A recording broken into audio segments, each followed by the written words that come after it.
Ready to go? Yep. Good evening, everybody, and welcome to this meeting of the Woodley Town Council's Community and Planning Committee. Woodley Town Council meetings are now recorded, with recordings streamed live and stored on the Town Council's YouTube channel. By virtue of attending the meeting, you consent to having your image and audio recorded for this purpose. If you do not wish for your image and audio to be recorded, then please do not stay for the meeting. For those in attendance, we're not expecting a fire drill tonight, so if you hear the fire alarm, please head to the nearest fire exit and congregate at the fire assembly point by the Oakwood Centre at the front of Woodford Park. Thank you. Okay, first item on the agenda is apologies. We have apologies. Thank you, Chair. Yes, we have apologies from Councillors Horskins, Jewell and Lewis. Councillor Horskins has joined us virtually, and just to note, Councillor Baker has also joined us virtually. Thank you very much. Are there any declarations of interest? No. Okay, item 3 is minutes of the Planning and Community meeting held on the 6th of January 2026 on page 5 of the agenda. If you're happy that those are a true record of that meeting and I can sign them as such, I will do so. There has been one amendment which has just been made clear to us, and that will be made, and it's relating to a planning application. The minutes have been amended to now show a true record of that. Okay. Actions and follow-ups, which is item 4 on page 11. If there's anything that we need to... I've just got one to note, Chair. So under minute 58.2, which was in relation to EV charging, the committee requested information from both Borough Council as to whether they'd applied to a particular fund for that. I have sent out some information to all members earlier today with the response, which was they weren't looking at that as a solution, so they're looking at a different project, which is a Trojan Energy home trial system, which I've circulated to all members, so you can have a look at that. Well, that one, yeah. Thank you very much. Otherwise, everything else is either being dealt with or is pending. Yep. Very good. Okay, we come on to current planning applications on page 13. And we'll do them in the order that they're on the agenda. So the first one relates to Sandy Acre 2 Sanford Drive, which is application 252456. And it's a householder application for the proposed replacement of an existing boundary hedge and a close boarded boundary fence positioned behind the existing brick wall along the right-hand boundary of the property adjacent to Duffield Road, following the removal of the existing hedge and bush. I don't know whether there's any issues you want to raise on that. I've had a look at it, and not knowing my gardening too well, I just wouldn't recognise the difference between the two bushes, I'm afraid, so unless anybody knows. Otherwise, we are happy to... sorry, did you... Oh, sorry, I thought you wanted to say something. No, we're happy to go with that one and recommend or suggest approval. Okay. Okay. On to 252585, 15 Norwich Drive. And this is a householder application for the proposed erection of a single-storey side extension creating habitable accommodation. And this has been a revised plan. I was a bit confused on this because, as far as I could see, it was already approved. Yeah, it's already been granted. Yes. 30th of January. Yeah, so there's no real good purpose of it No, coming up at this meeting, I is there? couldn't see what was changed. No, neither could I. So In that case, I've got no. no, we've got no comments. All right. Next application is 253096, 62 Reading Road, and that is the full application proposed erection of a detached dwelling following demolition of the existing dwelling and 2 number outbuildings. on looking at this is basically for the use of one disabled child. And they're saying the removal or the demolition of 2 outbuildings, they look like garages rather than outbuildings. And there is no provision for any other garage, but parking seems to be not to be an issue, so no, I couldn't see any issue. Anybody got any points they want to raise on that one? No, the footprint's not much. No, Much, no, the bigger actual or footprint much- they're saying is about the same. Yeah. Yes. Yeah, we're specifically on this case, we live at number 43. Which is just slightly opposite. Right. And, cool. Yeah, main concern, first off, I'm looking through the paperwork, we had a note put through the door, which I guess is your duty bound to do that, which is why we're here tonight. And when I looked on the link on the website, it looked like this had all been agreed and passed a couple of years ago, to start off with. We do remember some sort of commentary or some issues with it, maybe 2 or 3 years ago. But notwithstanding that, it's obviously on the agenda tonight. Our concern or our interest is regarding flooding, really at 43, which I'm guessing you're seeing up there, which is on the other side of the road. Yeah. And we have had problems with flooding in our front area, Right. which we're hoping has now been resolved after quite a few attempts to speak to people about it. It became a problem once Reading Road was resurfaced a couple of years ago. You may remember the problem was completely resurfaced. And Yeah. but I think it was a bit of a red herring because there are underlying issues under the road as well. Fingers crossed we haven't had that issue for a year or so now. And we don't want it again. And that's really why we're here, just to make sure the right work or appraisal has been undertaken for any impact or potential impact that this building work might have on water levels. In our area. Yeah. Can I just explain that? We are the very lowest area of Reading Road where the water meets from Marks and Spencer's All the way down. and from the precinct. Yeah. It meets right at our house. And Right. that is why it became quite an issue when the drainage was an issue. A utility company had gone through the council's drainage Yeah. pipes. And when that was sorted, it seemed the problem went away, but we do have a lot of surface water there Yeah. at our point. If I can just explain, drainage issues are not a factor to be taken into account as planning. It's building control, and obviously, if there's an issue with the drainage, that needs to be dealt with separately, and that needs to be dealt with by building control. And in your case, I would think highways, because it's the road that's flooding. Yeah, we've dealt with highways, thank you. Yeah, and I think that's the route that needs to be taken. I mean, we will make a note of it, but there's nothing that we can do as far as we look at the planning application for the building alone. And unfortunately, drainage is not part of a planning issue. It is a building control issue. There was no plans submitted or suggestions submitted with the plans for the sewage, etc., to be running from the new property either. It was unknown, it was listed.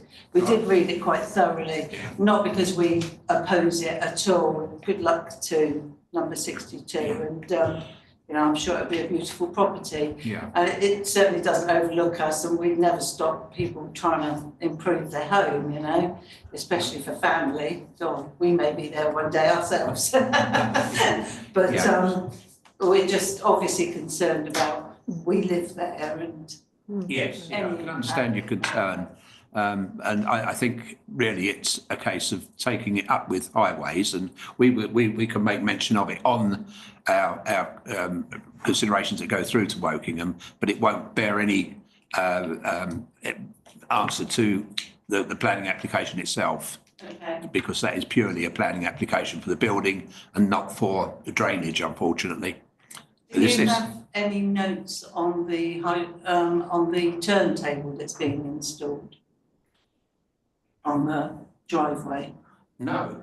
Have you There's a seen that? 6 metre turntable been requested to be installed by the council.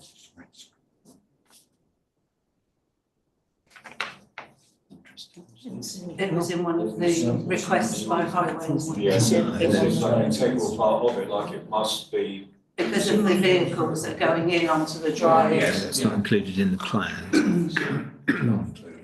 Yeah, it's not showing on the plans, and it's a in and out driveway, so I'm not sure why they've asked for a turntable. No, you've got. Yeah, apparently from what I understand, these turntables put in the driveway when there's not room to actually do a U-turn, Yeah, okay? And it's because it's a disabled person in a wheelchair that has to be loaded on and off a van or something.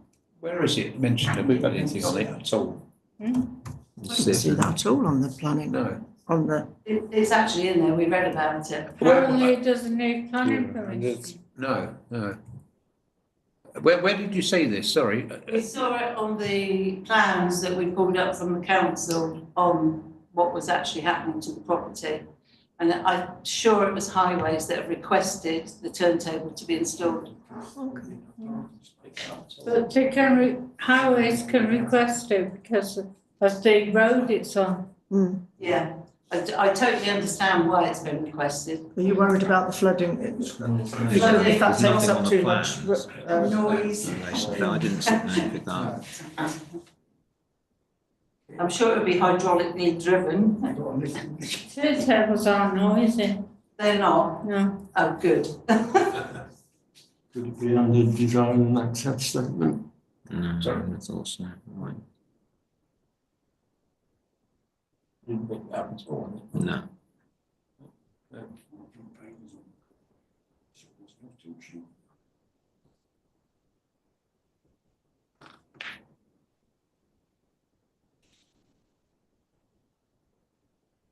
Wasn't shown on the drawings at all. It was just mentioned in script. Yeah, wasn't it was a request from one of the council departments or Okay. one of the departments that are listed on those. Right. Okay. There was a definition at the bottom, for want of a better word, it just said a requirement. Okay. I mean, we'll look for it, and if it's there, then we can make some comment on it. But we can only go by what we're given, and well, none of us have picked it up, so I don't know where that might be hidden away. But we'll have a look into it. It's a drive-in, drive-out. I think that it's been closed off at the other end. It's only a drive-in at the moment. Right. Yeah. Yeah. Okay. Not that that's Right. going to affect us either, because it's No, going to you're go okay. further All up. right, we'll have a look and see if we can pick up on that, and then we can make a comment. But unfortunately, as I say, as far as the flood or drainage is concerned, that is a building control. So if you wish to take that up with highways, if it does occur again, let's hope it doesn't. Perhaps, I mean, the house itself that's going in is on the same footprint exactly, more or less, I say exactly, more or less, as Yeah. what's coming out. So Yeah, hopefully sure. there'll be no increase in waste or surface water. Perhaps it won't happen. I'm not an expert by any means, but The footings going down, they're going to take more Yeah, space yeah. of drainage. yeah, It's Yeah. just, I know people with other problems that have had that, where new buildings have gone up, footings have gone in, and water's gone a different way, and they suffer for it. So I'm just very aware of it, that's all. okay, yeah, And I just don't want the same problem back. Not at all, Flooding and walking out in your fun. drive of 8 inches of water is Yeah. not fun. okay, thank you. We're going to leave your meeting now, not to be rude, No, but that's all right. we Go and can enjoy stay. the weather. You can stay. We're going to go get fish and chips now. Fair enough. Can't compete with that. Thank you, thanks for your time. Right. As far as the planning application is concerned, are there any issues that we need to discuss, or are you quite happy with the process? Yeah, okay, so no objections on that. I didn't pick up the turntable at all anywhere, so I couldn't find it on there, so. There we go, yeah. I think that might be a different. Sorry? I think that might be a different application. Yeah, right, okay, where are we? You find we've got a few of them round Woodland. 92 Reading. Yeah, 253120 is 92 Reading Road. household application for proposed single-storey side and front extension, including a front porch. I looked at this one. The only thing I had trouble, I couldn't find the roof plans on this one. Don't know whether I'm missing it on mine, but there was it seemed we got there'll be a garage. The garage will be there. There's parking for 3 cars, and I've just got the roof plans seem to be missing on the drawings. I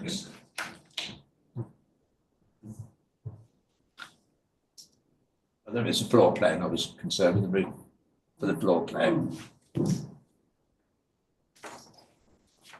It's existing floor plan. They've got first and they've got the ground and first existing. Yeah. There's not a plan for the roof. So they talk about changing the windows, I think.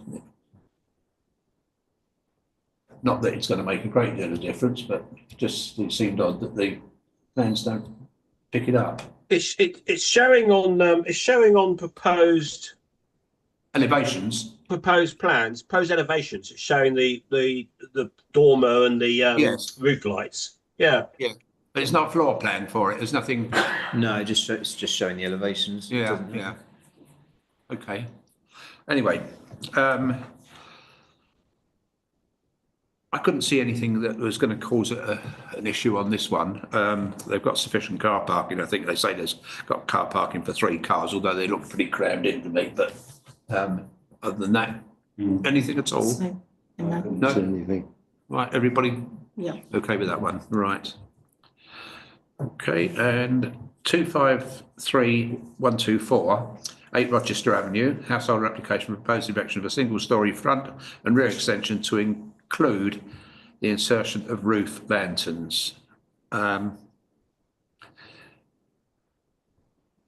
Nothing there, just the proximity to number 6 next door, I think, but there's been no objections from the neighbours or no comments from neighbours, so one can only assume that they're all happy. You okay? Nothing at all? No. Maybe anything? No. What exactly do they mean by roof lanterns? Well, this, I would take it as into the single story. Not a dormer. It's not a dormer window, as far as I can see. It was the They're just along the roof, aren't they? Yeah, Then they yeah, stick up yeah, like that and then yeah. like that. And it just gives more light. Because it's a flat roof, probably. in. See, Yeah, Go can you see it forward. sticking I up? see, yeah. yeah, yeah. so's there. All right, I see, yeah. Right, okay, so we're all okay with that one? Yep. And 260006, 18 Selsdon Avenue, household application, proposed erection of a single-storey rear extensions, conversion of the existing garage and addition of a porch together with associated alterations.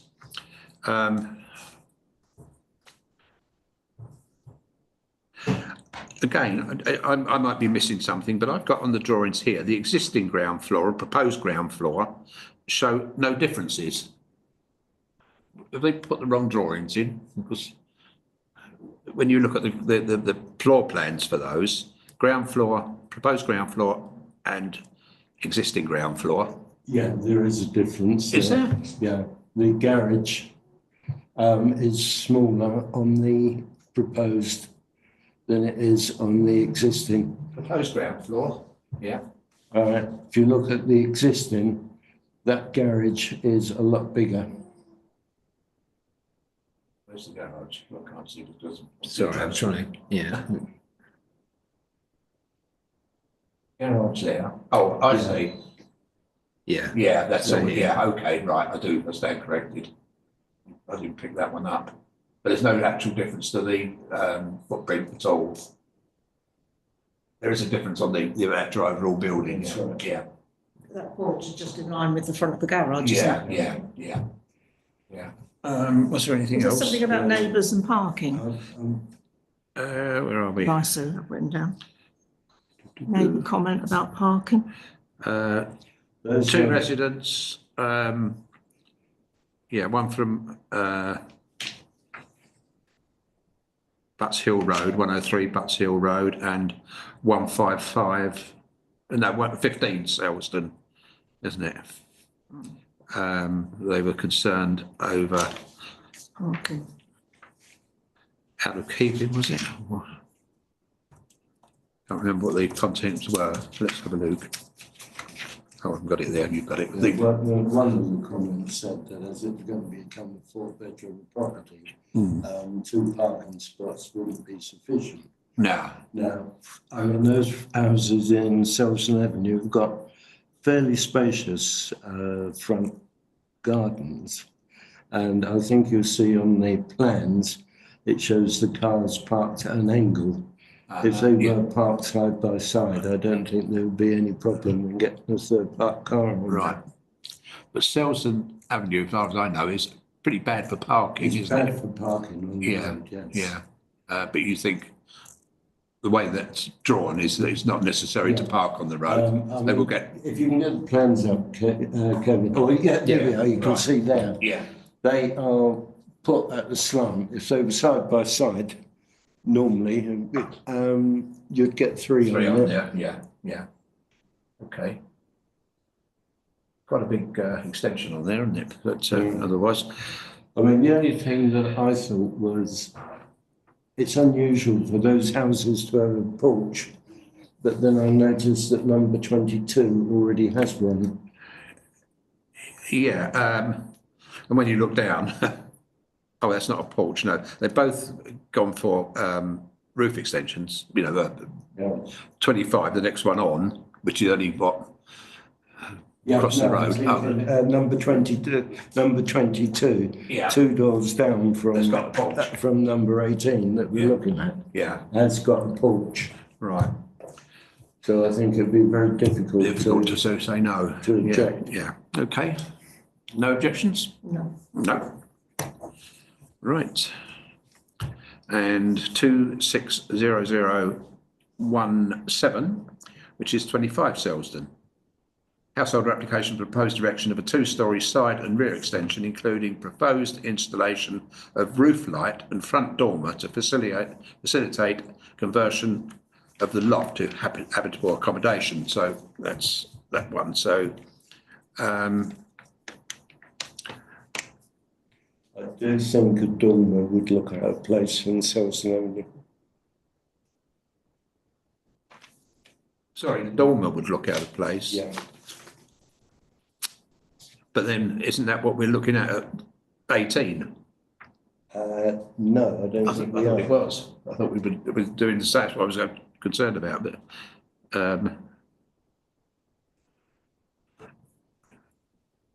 go back to, sorry, can we have a look at 20, the one we're dealing with, 25? Yeah. Yeah, that's the roof extension. They are roof lights, aren't they? Yeah, they're roof lights. Yeah. Yeah, they're not dormer. No, but there we go. Sorry, go on to, You go into 25 and it is a dormer. right, So this is 25. that is 25. Yeah. That's 25. They're roof lights, you're saying? Or they're not dormer? Is that 25? Yeah, that's Yeah. apparently 25. They're not dormer. They're, are they? No, they're not dormer, they're just roof lights. Actually says dormer on the plans. They don't look dormer, do they? Dormer is a, if you look at a side elevation, you'd see them, wouldn't you? Yeah.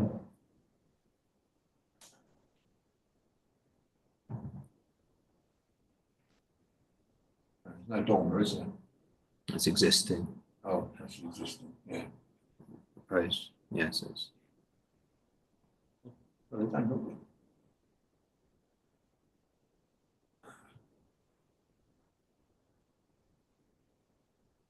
Even so, that's going to make it look like a 3-bedroom, 3-storey Three-storey house. house, yeah. Which is totally out of sync with Selsdon Avenue. Can we go back to 18? I know we've been playing there. I'd just like to see what the difference is that 18 that 25 are doing. If we're going to prove 18,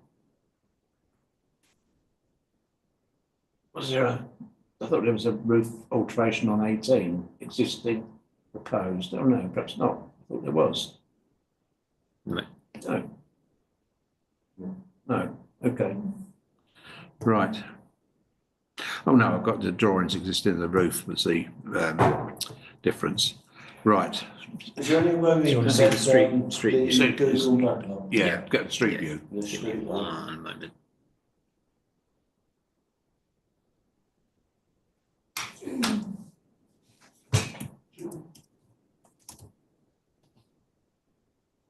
As I can't see your screen, are we back to talking about 25 now? We're back on 25. Yeah. It's a bit big and lumpy, isn't it, really? It is, yeah. Yeah, so there's, which is I'm 25. not sure which is which there. Okay.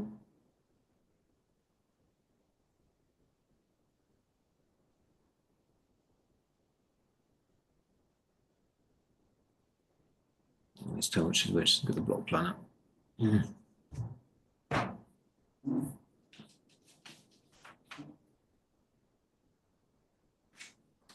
Two things. The right hand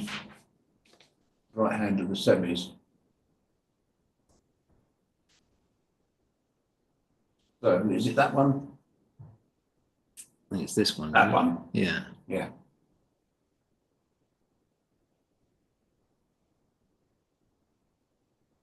Where the mini is.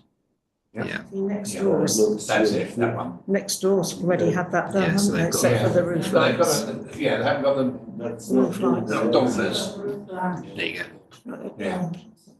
No.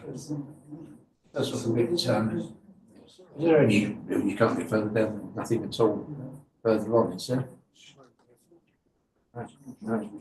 A few of them have. Yeah, I mean, And that's they've the got similar. garage bit. Nobody else seems to have done the Bungalows as lights. you go further down, but yeah, they've got similar. Yeah. It's already set a precedent. So. Oh, there's one with the roof on the, That's, It's some roof, difference. it's oh, it's just like a, flat roof extension. yeah, These just are the vellets actually in the into the roof. roof, and it's the dormers there. It's out of keeping, isn't it? It's, There what's, aren't any dormers, as I would what's call that one dormers. on that? Is that a roof line? No. That's just a roof light, that's a, yeah, roof light. Not a dormer. I mean, go back and it is quite substantial, isn't it? There's a, Using the whole of the plot. sorry? Seems to be developing the whole of the plot when you Yeah, look down yeah. on it. Yeah. I don't know if that's And they're overdevelopment or they're not. converting the loft there to make it look like a three-storey Yeah, yeah. building. And bear in mind, the dormers will come out from the existing roof and really stand out. Yeah, The other ones there are part of the actual construction yeah, with, flat windows. yeah. I think, perhaps the comment that out of keeping with the street scene. I think it's out of keeping with Yeah. the street view in Selston. Everybody. I don't think it's necessarily the front, because there's quite a lot of houses in Selston and in other roads that have got the front like that, where people have converted the garage and gone above it. You know, think of roads like Arundel Road. But I think the back is an absolute carbuncle. It really is, and I think that's so. It's not necessarily the street scene, but it's the overall view of the back of the house. That's the Well, I problem. think what we're saying there, Robert, is the roof, the dormer windows in the roof are out of keeping. There's nothing similar to that in Selston, and it's making it a Oh yes, house. yeah, fair point. There was a time not long ago where you couldn't have roof lights in the front. I thought. Well, yeah, maybe. I don't know. Yeah. But when you But yeah, use the street scene, it doesn't really. Don't forget, roof lights are on the pitch of the roof, so they're looking straight up into the sky. They're not looking out. A dormer would be looking Yeah. straight out over the street. Yeah. But it's the bulk of the woodwork or whatever they're Yeah. putting up there that would make it. out of keeping. I don't know. But yeah, David's right. It is, you know, it is now a 3-story house, isn't it? Or Yes. proposed as a 3-story house. Yeah. Yeah. So I think that's a comment Of we should keeping the make. streets in, okay. Yeah. Okay.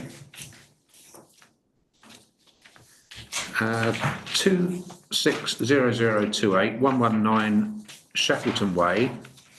Well, this one is retrospective and the work is complete. It's actually finished. So short of asking the guy to knock it down, I don't know where we go, but I A did, lot of those houses are already converted, aren't they?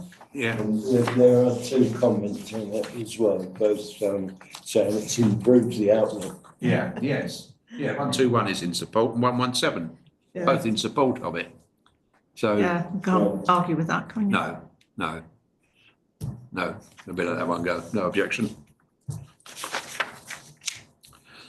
And then 260061, 54 Loudon Square. Proposed front. Ooh, where are we?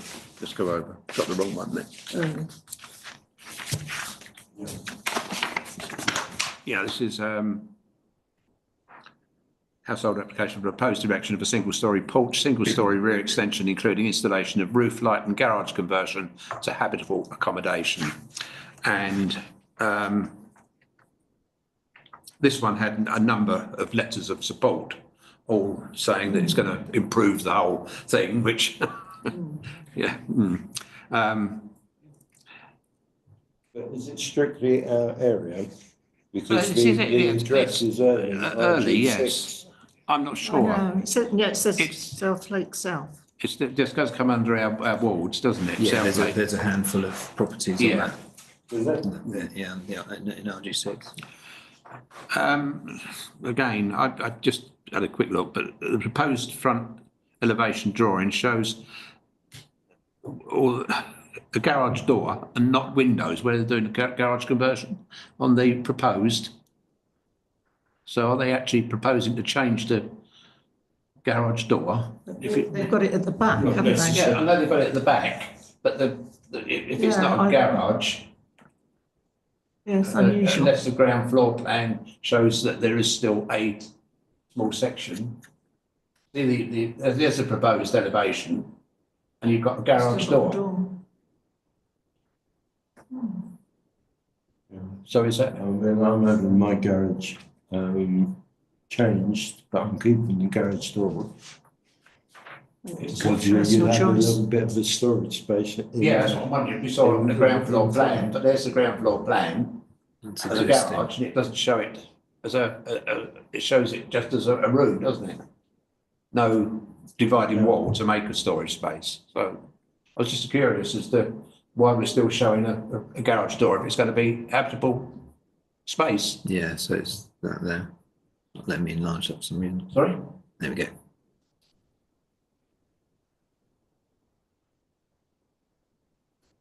So that's the Oh, there is a, proposed, yeah. oh, they are, yeah. Well, I thought we didn't show it on the other drawing. Well, you're That's doing it, what it's you're just, doing. just that image on Yeah, that proposed elevations drawing. Okay. Right, are we happy with that one? Yeah. Yeah. And finally, 260203,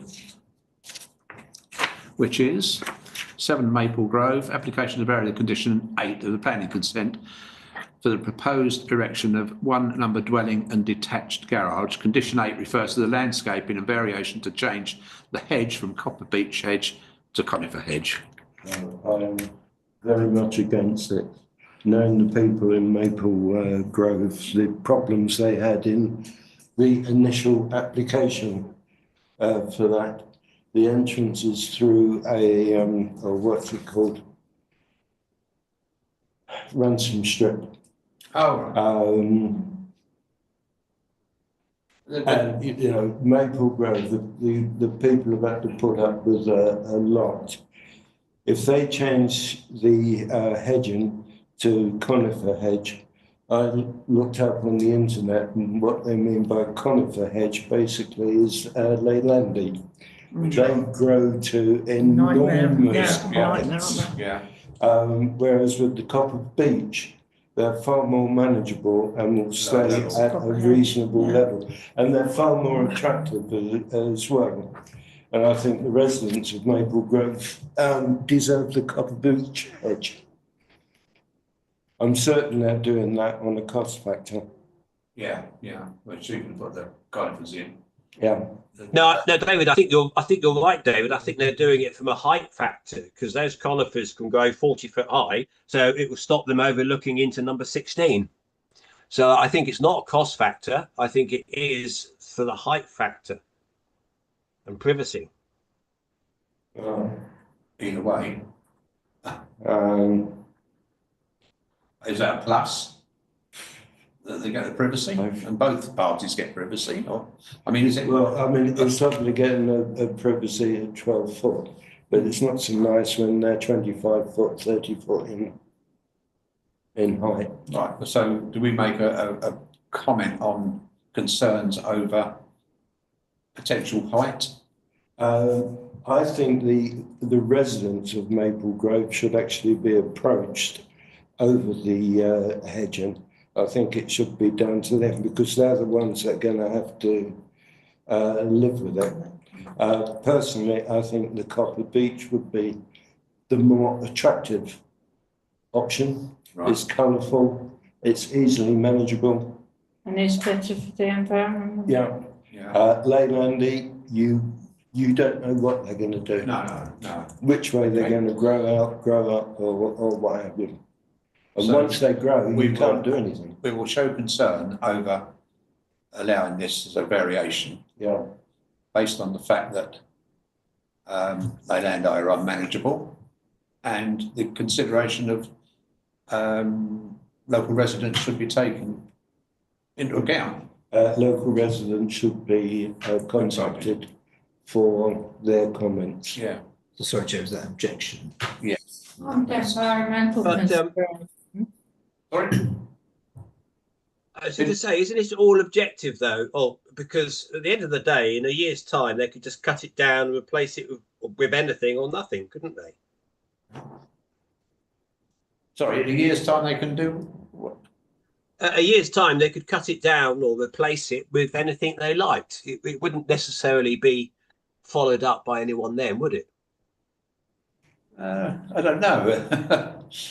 I don't know quite how the planning application stands. If an alteration is made after that's been a part of the application, I mean, you could say that about building a brick wall, anywhere on the property.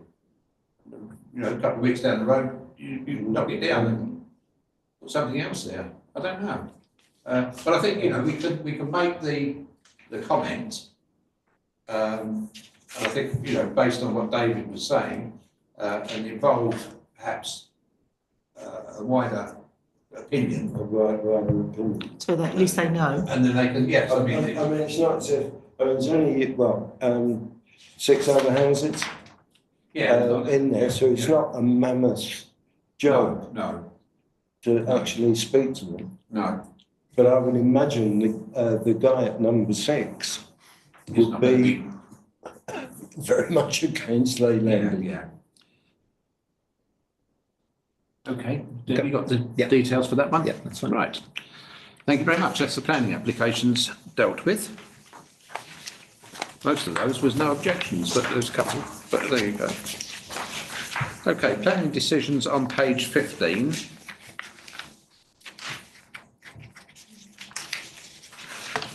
Right, drawn, contrary to the council, none. Refused, endorsing the council, none. Approved, contrary to the council, none. Approved, endorsing the councils. Yeah, we seem to have agreed on those. And then I think, where are we? Planning consent, planning decisions. Prior approval decision. a submission. This requires only consultation with adjoining neighbours of the site. That's Buccaneer Close. I don't think we have any comments. We don't make comments on those at all, do we? It's just purely between the neighbours, right? And tree preservation orders. Any there that we have any interest in at all and comments to make? No. And enforcement issues on page 16. Did look at those and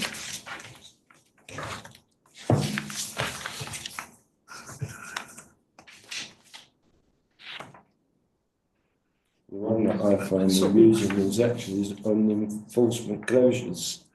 179 London Road. Existing bungalow has been flattened, no breach. don't get more serious than that, does it? No. Right. Any comments at The all? way that we've just done, isn't it? Yes, it is. Yeah. Yeah, So yeah. We've dealt kind of, so now they've put into planning permission. Yes. So Parade Brecon Road, licensing application for opening hours. Yeah, right. Linden Road, ready to burn, mixed change of use to mixed use dwelling, log storage and distribution. Ooh. Linden Road's all domestic, isn't it? You know, all residential. Linden. So, and Western Avenue.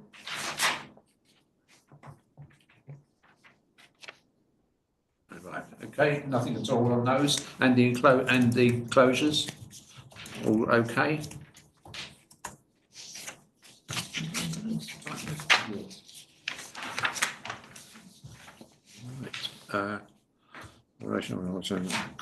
Okay, on to item 10 on page 18, antisocial behaviour.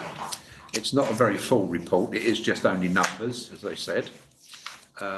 They haven't got a full report, but it doesn't really tell us whether it's improving or reducing. So until we get further information, I don't think there's much we can comment on that. It was a brief due to the absence of the Yeah. officer that normally completes the Yeah. report, so they've just provided the data. Yeah. I'm just wondering how rats can commit an ASB. Sorry? I'm just wondering how rats can commit an ASB.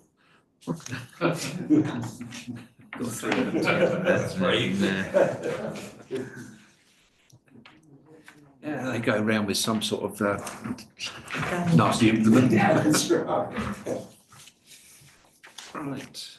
Oh, And, no, they were in the hedge round ours. Burley? Yeah, one of the houses, he dumps all his rubbish all the way up the drive. That'd be why then. Yeah. Okay, all sorts of stuff there. And environmental health was called. And he was given a notification that the rubbish had to be cleaned up and tidied. And he never uses his dustbin. He puts everything everywhere.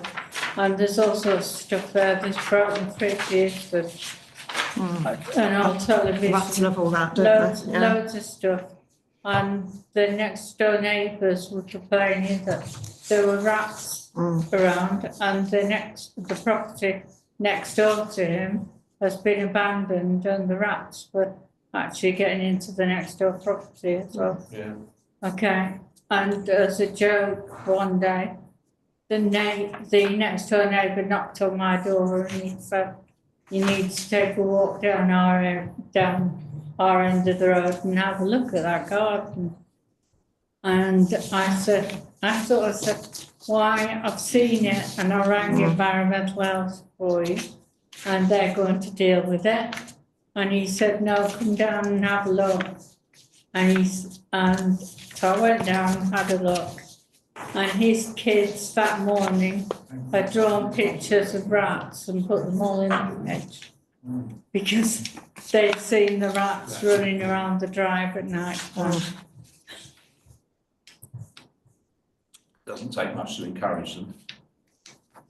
I know my wife put out some ground feeders for the birds. And that we were sitting in the garden and one ran out from under the shed.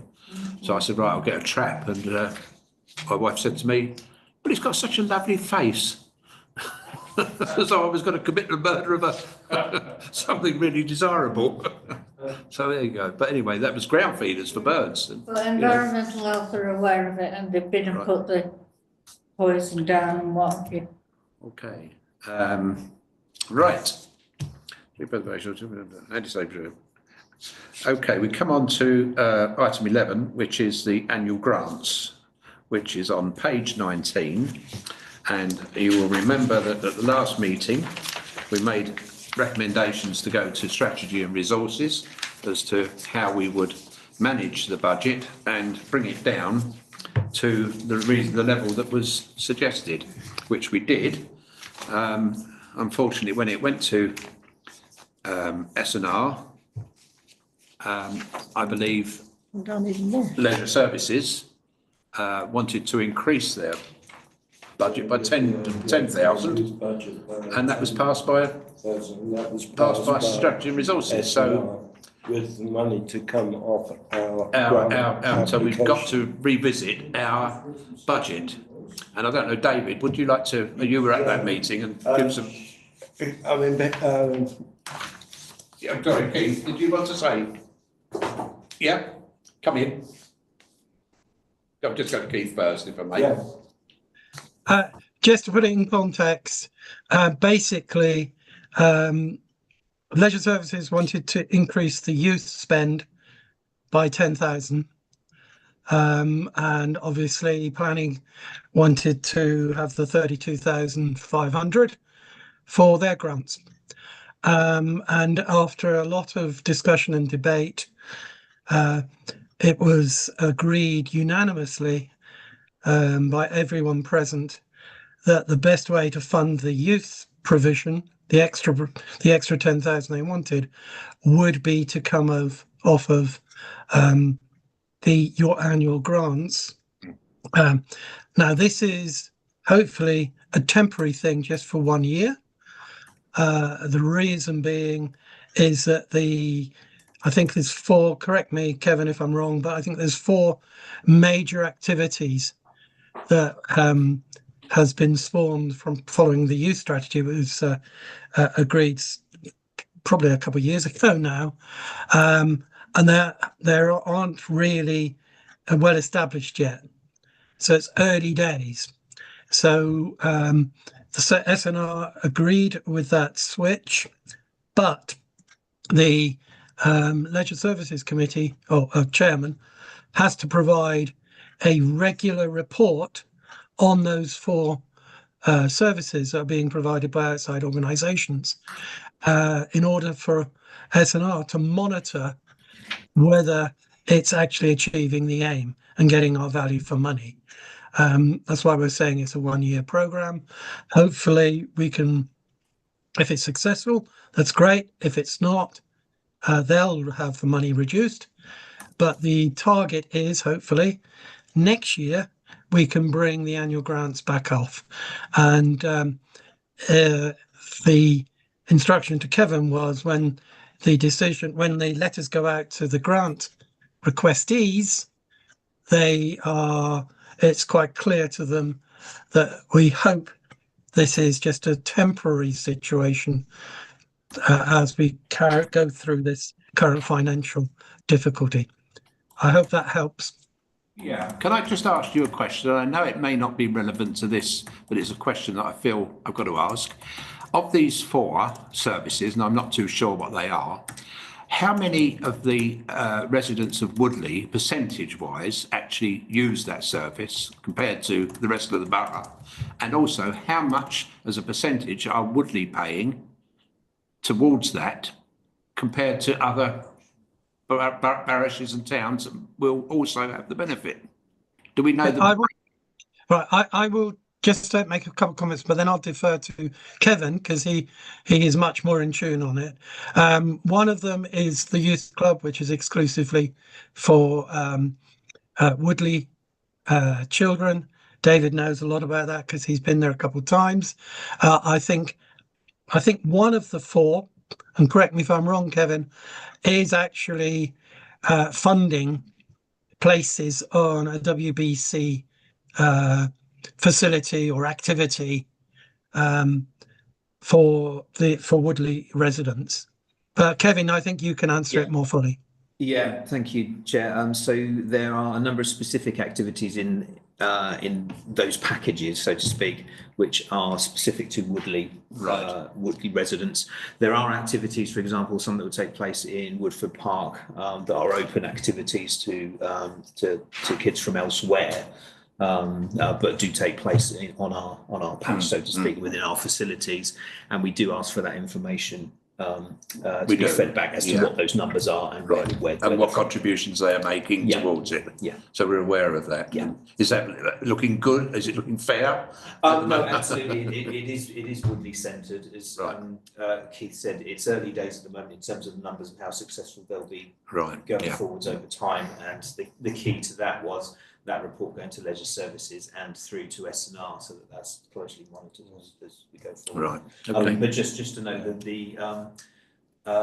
the Youth Support Subcommittee and Leisure Services did a lot of work in assessing and meeting with all of those organisations and making sure that it hit all the requirements in the youth strategy, so that we could be sure that it was hitting what we'd asked for. So now we're in that process of monitoring how well it goes. I would just like to add one thing. The youth club, they've got 27 people actually on their books. Although when I went, there were only 11 turned up. All of them were from Woodley.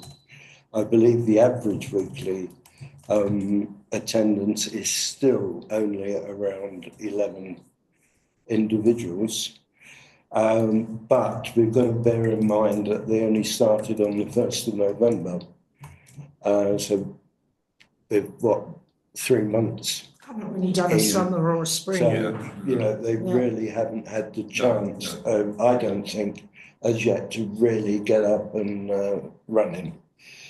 So next year we will know. Yeah, the second one I know a little bit about, which is HAF, which is the half-term activities for children, but that covers the whole borough, doesn't it?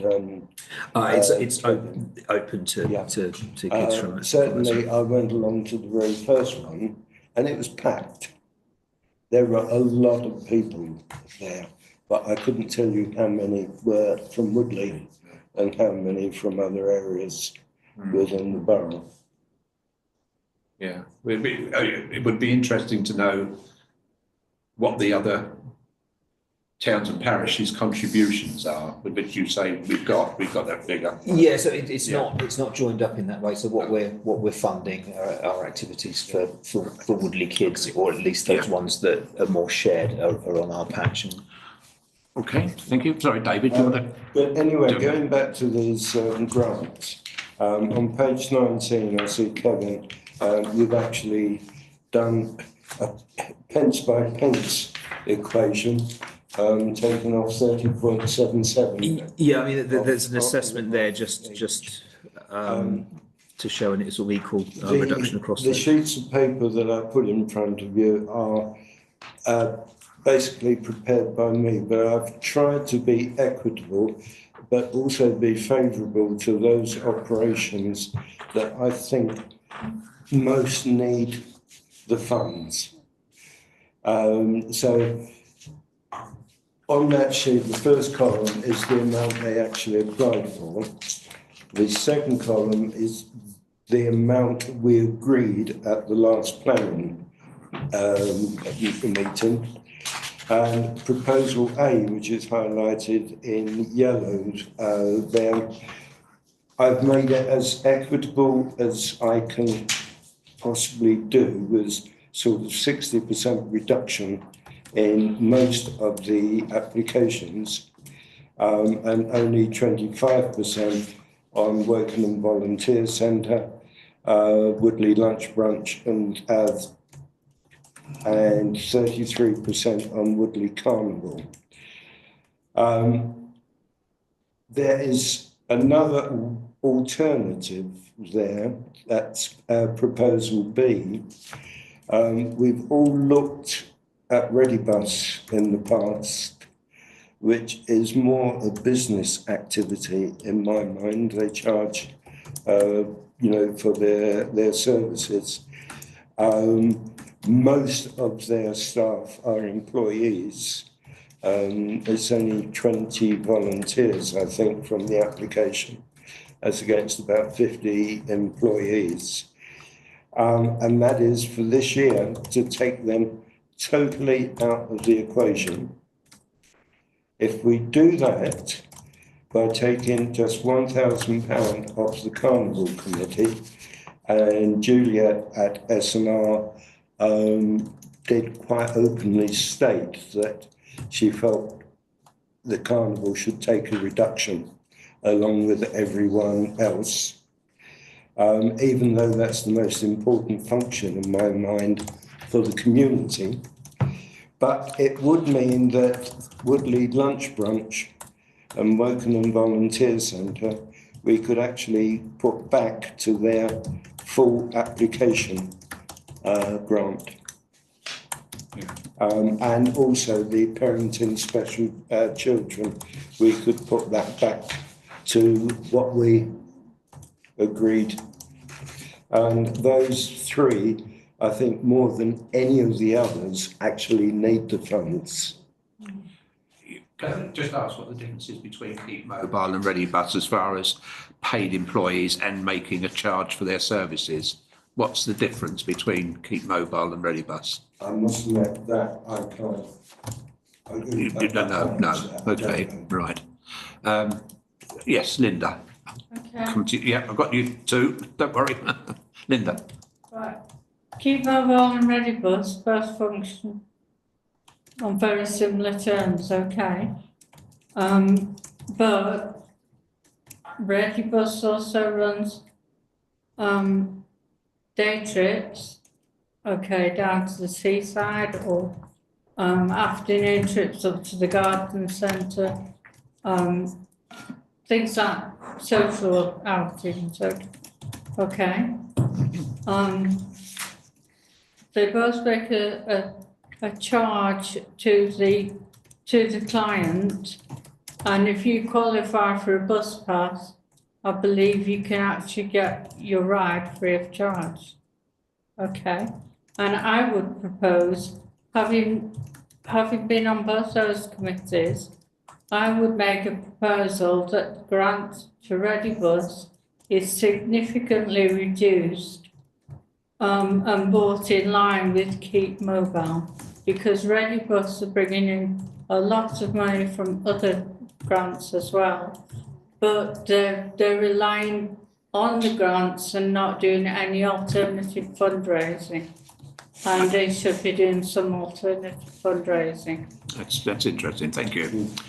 Okay, I mean, I'll come back. certainly on my proposals, proposal A there, Keep Mobile was reduced by 66% and Redibus by 60%. Could I also suggest that once we've agreed the grants for this year, we get ahead of ourselves for next year, and we actually then approach both Redibus and Keep Mobile, and we ask them for a breakdown of what they're using that money for.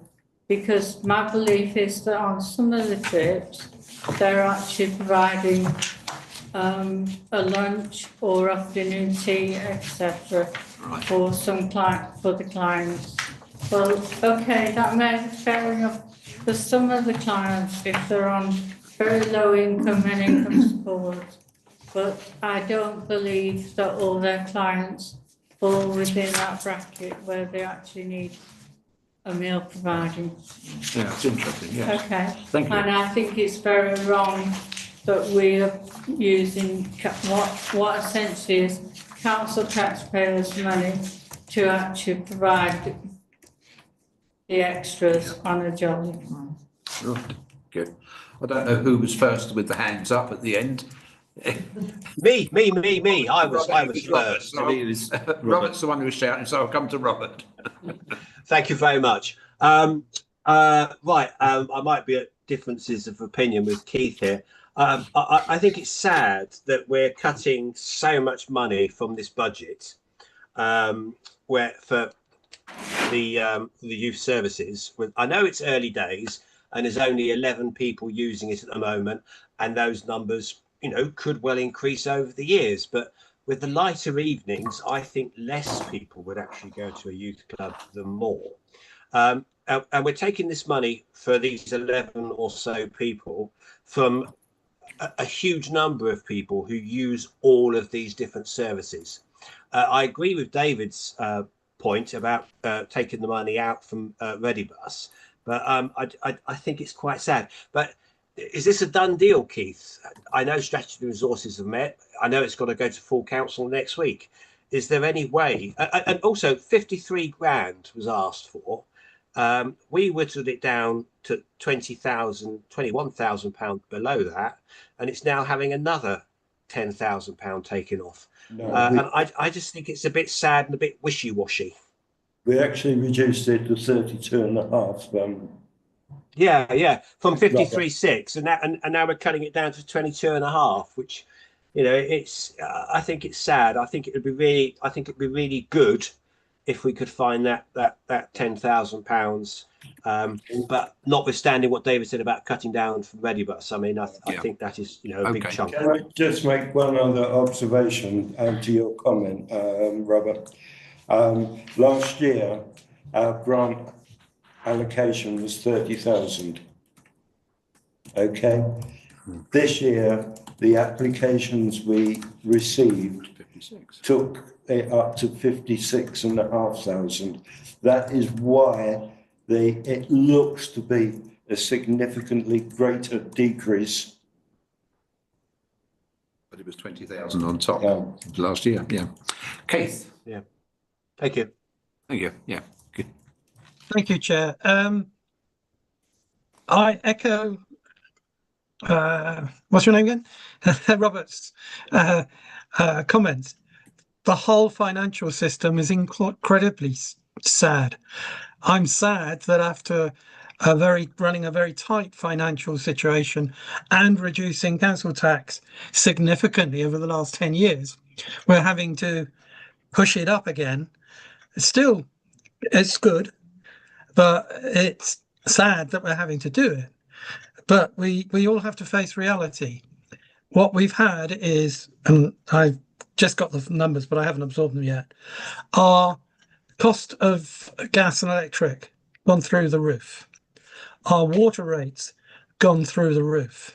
National insurance gone through the roof. Those three combined are making up most of the increase in council tax. Just those, okay?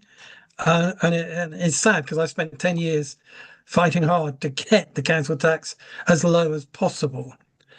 In terms of your comments about hitting a lot of people, well, from a principal point of view, I think the Planning and Community Committee, they've got two options. You can try and do an equity and fair, so everybody shares the pain, or you can actually look at some of the big hitters and say, do you know what? If I, for instance, took out the 9,000, I think that's Redibus, isn't it? 9,000. You take out 1,000 from Woodley Carnival, and Juliet, who is the deputy chairman of the Carnival Committee, clearly stated that they have a good amount of reserves, that taking £1,000 off them would be a bit of a niggle, but it doesn't mean the whole carnival is going to collapse. And just with those two approaches, you actually, I think there's 10 in total there, isn't there? So the remaining, you can give exactly what you suggested, right? So you wouldn't be impacting any of those at all based on what you've already done. You'd impact in the £9,000 one, even the smaller one then keep, and I apologise if I get it the wrong way around, but the one that's only what 6,000 or 5,000 would keep its full whack. You know, so so you see where I'm coming, but it's what your approach can be. If you decide on your approach, you can then start saying, well, if it's get rid of big hitter so that I can keep all the other ones at the level you want, or let's try and distribute it across, and maybe get into the discussion of saying this one's better than that one, so we'll take more of this one and that one, etc. But the decision is down to you. The bottom comment I'll make, Robert, is that this is set in stone now. You know, next week is full council. We can't have an emergency SNR to go back through that. I'm sad. We're all sad. I don't think anybody wants to do this, but in a perverse way, maybe it's a good thing that, you know, we've got these charities that come, these organizations that come in, they come in year after year after year after year after year after year, and maybe just a slight hiccup just sort of says, you know, picking up Linda's point about one of them doesn't do enough fundraising.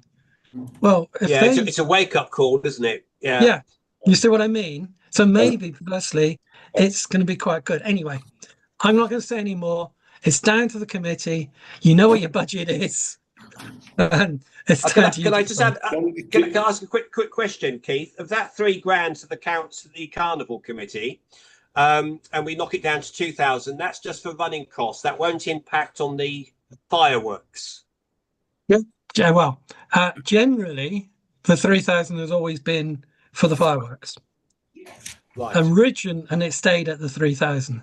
Originally, it did fully cover the fireworks. I think I've heard somewhere, because I'm not on the carnival committee anymore, is that it now doesn't cover it 100%, which is inevitable because prices go up, etc., etc., etc. So taking the 1,000 off, if Juliet says that, you know, bearing in mind her position in the carnival committee, if she says it won't have a problem, you know, then I do take her word at face value because I do trust her. So I think the 1,000 off that could easily be, you know, banked, if you know what I mean. I hope that helps. Can I, having done all this and looked at the grants, I would favour my second proposal there in blue, cutting out Redibus completely for this year. And the reason I say that is that their income last year was 1.17 million, and what their anticipated income is 1.17, of which they applied for 15,000 from us. They have employee costs of £833,000. So it's very much business-led rather than volunteer-led. And in addition to that, last year they made a profit of £14,781, which is just about the amount of the 15,000 grant they applied for. So on that reason, and that reason alone, I would have favoured taking Redibus out of the equation for this year and leaving the figures as we agreed in I'd settle January. that because originally things like Redibus, Keep Mobile Down the Ride was set up as not for profit. Okay, and I think those are three important words: not for profit. Yeah, I think you're right. So- They can handle that without suffering. Can I suggest we put that to the vote? Yeah, So you have so Then- based on that, Proposal we're and a looking at seconder there. Yeah. a reduction on the carnival committee of £1,000 and a reduction on Redibus of £9,000, which will cover our £10,000. Based on that, are we in favour? Yeah. Yep. Okay, Okay, thank you. done deal. Go to full council. Thank you, Chair. If you don't mind, I haven't had my dinner yet, so I will leave you. Enjoy the rest of your deliberations, and I'll see you next Tuesday. Yeah, enjoy. Sounds like you need a gargle with a whiskey key. Oh, It's got yes, that definitely. turn of him. Bye-bye. Right. Bye. Right. Where are we then? Lost my page. Go back. Okay. Item 11, annual grants and planning appeals on item 12 on the agenda.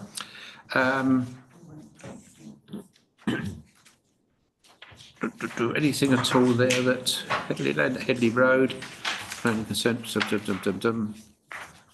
planning demolition, no. Anything at all that we need to discuss on those? No? You're quite happy with that? Right.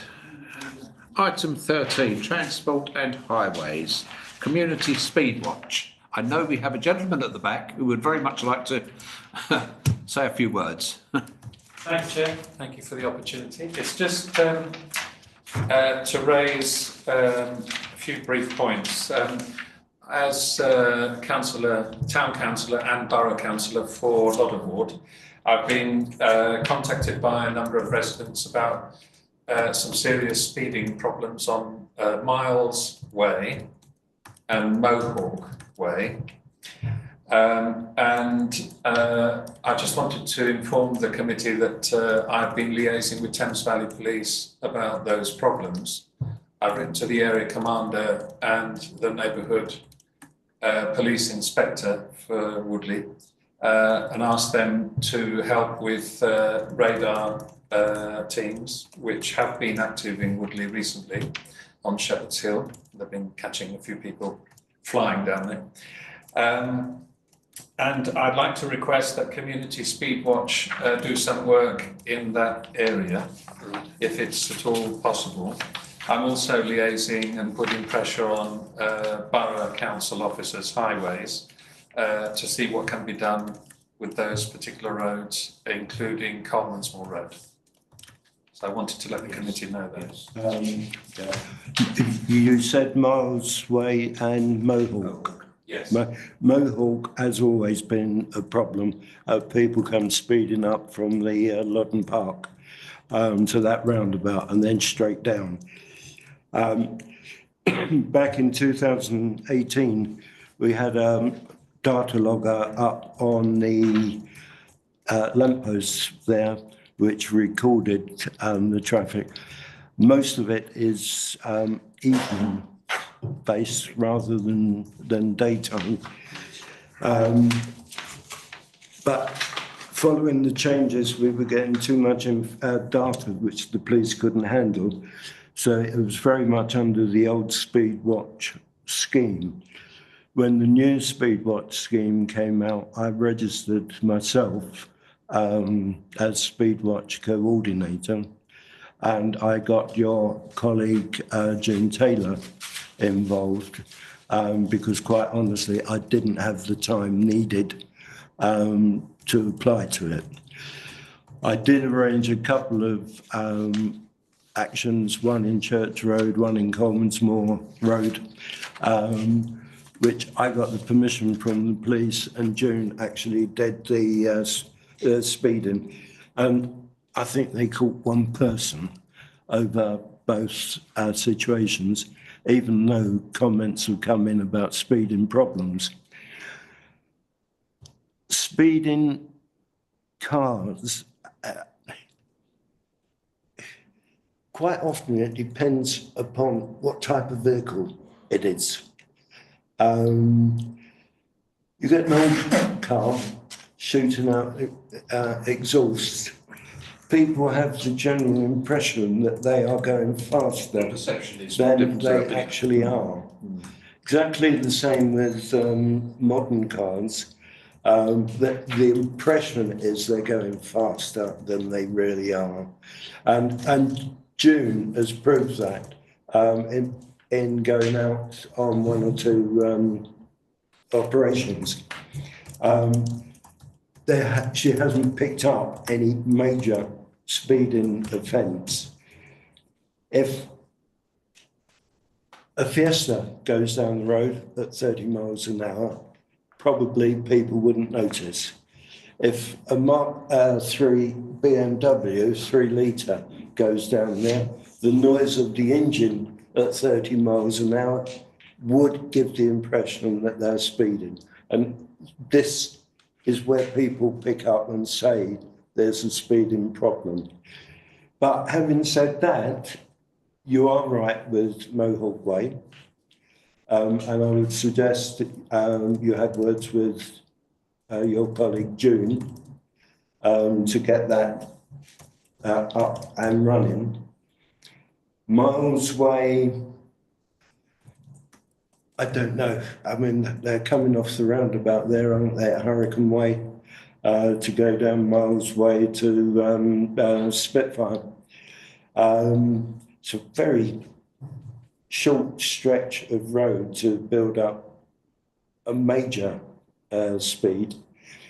But you could, again, ask June to carry out the speed watch on that. It's not easy to do because to get permission from the police to carry out the speed watch program, you've got to have 100 yards both ways of clear vision. You've got to have an escape route for the operators of the camera, so that if a car comes veering off straight at the camera operator, you've got an escape route. That is not, it sounds easy to find, but it's not always. If you've got a bush or a brick wall there, that's not an escape route. So you will not get permission to put a camera there. So you need to be in front of someone's drive, in which case you need their permission, or on a stretch of road that's got a bank that you can actually stand on away from the pedestrians and have reasonable escape possibilities.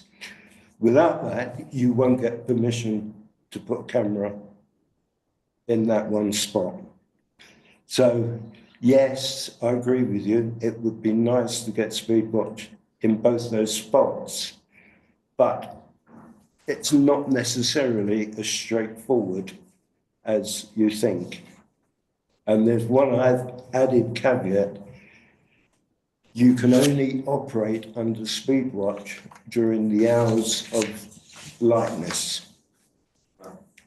Okay, so this time of the year, you're talking 8 o'clock until 5 o'clock. You can't go into the evening. In the summer months, yes, you can go up to about 10 o'clock at night.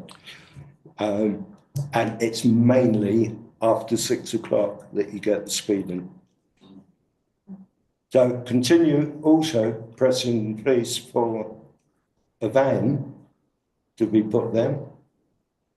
But they won't do it until they know definitely there's a speeding issue, which means people getting caught by speed watch. As far as Coleman's Moor Road is concerned, I know that road very well. The first part coming off of Barder Way is perhaps the area you can speed, although the road surface is so bad, you more likely take off on some of the humps and bumps. The second part, it's got its own speed restrictions because of the parked cars. When you get further down, you can't speed down there because you've got to slow down because there's only one-way traffic for most of that way. The only area that, if it was possible, the nice area would be at the top of Vauxhall Drive, where it joins Coleman's Moor, to put a dot in the middle of the road, like a roundabout, one of these mock roundabouts, and that would slow the traffic. If you could do that, I don't know whether that would be a possibility, but that's the area where the speeding takes place, right up to Oak Drive, because there's been a fatality there going back a number of years because a car hit a tree on that bend, and that was purely through I think speed. that's where the speeding Yeah. is taking place. If you slowed it down, Yeah. if you could, at Vauxhall Drive, Yeah. it would naturally slow, but I don't know whether that's a solution. I don't know that they could do that. But ideally, if you could make that sort of roundabout, Yeah. I mean, It would when I slow it, made but- application for a spot in Coleman's Moor Road, Oak Drive, the corner of Oak Drive was the only place I could get permission. yeah. But, you know, it is a dodgy road, because there was a bend at Oak Drive. That's when they came off and hit the tree. So between the agencies, we'll see what we can do. Yeah, yeah. The Thames Valley Police and Highways, and it sounds like Speed Watch is going to be very difficult. Well, no, don't say it's difficult. It's just, it's a matter of finding the right spot to put the camera, which is not always easy. Okay. I think other hand is especially, sorry. Sorry. Yeah, it's fine. You go. Can I suggest that you take your cameras down Glen Devon Road sometimes? Because I've noticed quite a few times now that the particular weekends, the cars are entering Glen Devon Road from Butts Hill Road, and they're using that Glen Devon Road as an area where they could test their brakes. So they're speeding up to 50 miles an hour and then seeing how close they could stop to Church Road. Are these youngsters? Yeah, a lot of youngsters doing it. Some of them with L plates. Then that's certainly, Don't forget that area has, during the week, has 2 schools that come out of that road, of Walmer Avenue, and the post office is there as well. So you've got lots of children and lots of elderly in that area. yeah. Right. The one thing I would say to that is, I would consider that more an ASBO than a speeding problem. Right, okay. Just before I come to you. Welcome, Vin. Just see you're on the camera. Good evening. Okay, I've been here Bhavinda. since the start. Don't worry, I've been here since the beginning. I just joined, as in you can see me, but I've been here since the start. So hello, good evening. Okay. Yeah. Well, I will only say that I think this is a good point, Ola. It's a nice bar. Especially I have seen, because I used to live down there in Lowton Park. The new state is there. And then because especially when the vehicles coming off from A3 to 9, because that road is, because if they will get the highway from when we are coming off from that one, and then if they got advanced information, on the road, if there's a clear board and next coming speed, and these are sometimes this affecting as well, because I have seen on the highway as well, because sometimes the speed, the next speed or the coming up speed is on that one, or the boards are broken or something is missing. Yeah. So it's better to. I mean, there's one other problem with the speed watch, and it's particularly relevant in Mohawk Way. And that is, you can only take photographs of the traffic coming towards you. So you've got to be on the side of the road of the traffic that you're speeding. You can't check the contraflow speed. Now in Mohawk Way, where you've got the back entrance to Sandford Park, there's plenty of space down there. You could put a camera, but you would only be able to take photos of the cars coming from the Barbers Way up towards the roundabout. There's nowhere on the opposite side of the road that would be eligible. So you couldn't check those going from Loddon Park down to Barder Way. Okay. Thank you. Other items on highways?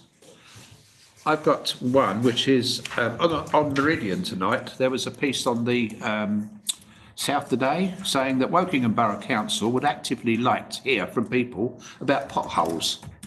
Yes. Did you hear that? Yeah. No, that's been published for a little while. Well, yeah. Are they going to be able to handle all the calls they're going to get? Yeah. Well, the one that concerns me, and I've hit it so many times, is as you come out of Coleman's Moor Road and you turn left to go under the bridge in London Bridge Road, there are holes there that you cannot avoid, and they are big, and they've been there a long time. I believe they've been reported, and I don't think they've been.